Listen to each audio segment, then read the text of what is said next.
Is in Parliament or just outside the building there.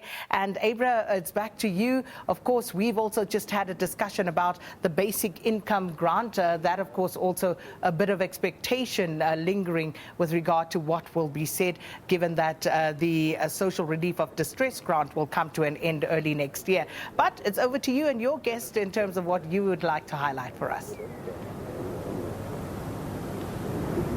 Sakina, yes, indeed, it's going to be a very busy day for us, for myself and my camera colleague, Lucky Tsolo, and the rest of our crew who will be assisting us here today. And it's very interesting that you brought that up now, the basic income grant. We heard what Kusatu had to say in the previous interview that I had.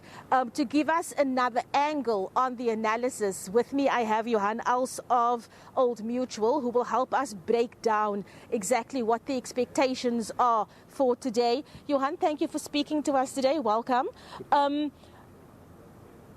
We heard, or we know, that indications are that SARS is having a good year. Tax revenue collections, it's looking positive. COSATU has its own take on what should be done with that in terms of social spending. You, however, from Old Mutual, you have a different take on how government should be prioritizing that money. Do share your insight with us. Yes, absolutely. Huge tax overruns, thanks to a much better recovery in the economy than we expected. And we should absolutely use that to fix the budget situation. Our debt to GDP ratio is at high levels, so much so that our interest payments on the debt, we can cut the VAT rate to zero. So it's huge. We cannot afford to spend significantly more. That's the risk in this budget, that we use the windfall from the tax receipts to just spend more. I think the best way to fight poverty and fight unemployment is to get economic growth to a much higher level on a more sustained basis. We absolutely need to continue to fix the fiscal situation to be able to reduce that interest payments on the debt. So yes, I know there are pressures for more spending, and perhaps we could allow a little bit, but we cannot afford a basic income grant in South Africa. We should absolutely get economic policies aligned to much higher economic growth. That is the only way we can both fix the budget, get foreign investors to come and invest in this economy, and thus get higher economic growth to finally work on the problem of poverty and unemployment, which are huge issues, but economic growth is the only way to sustainably fix that. I don't know if you're able to answer this. I didn't discuss this with you earlier on, but based on your plan that you've just presented to us, if that is done, how long do you think it will take for us to then get to the point of a better picture in terms of employment? Yeah, unfortunately, it's not a quick fix. It's not overnight. It's not going to be fixed next year or the year thereafter. It's a long-term problem that we need to fix over a long period of time.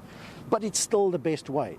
By spending more, which we can't afford, we just keep on building on the debt.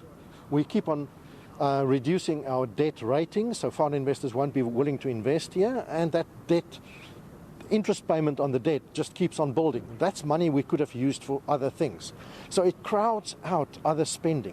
If we can reduce the debt, we reduce the interest payments on the debt over time, we can use that money, but now we can't afford it. We first need to fix the fiscal problems.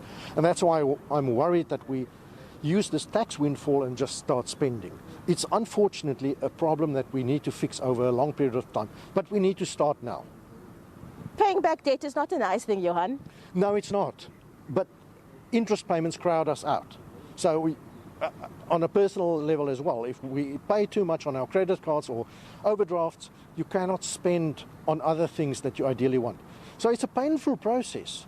But unfortunately, South Africa is in that position that we in a risky situation, but we now need to start fixing that. Johan, thank you so much for speaking to us. We'll catch up with you, I assume, after you're going into lockup, so we'll speak to you afterwards just for your reaction. Fantastic, thank you. Thank you so much for your time, Sakina. That was Johan Els of Old Mutual, of course, giving us his, I don't want to say spin, but giving us his insight and input on what he thinks should be done with this little bit extra that Treasury finds itself sitting with following the tax revenue that we've now seen increased slightly. Sakina, we'll speak to you later. Indeed, Abra. Thanks so much and looking forward to it. Abra Barbier outside Parliament there as we count down to the medium-term budget policy statement later this afternoon.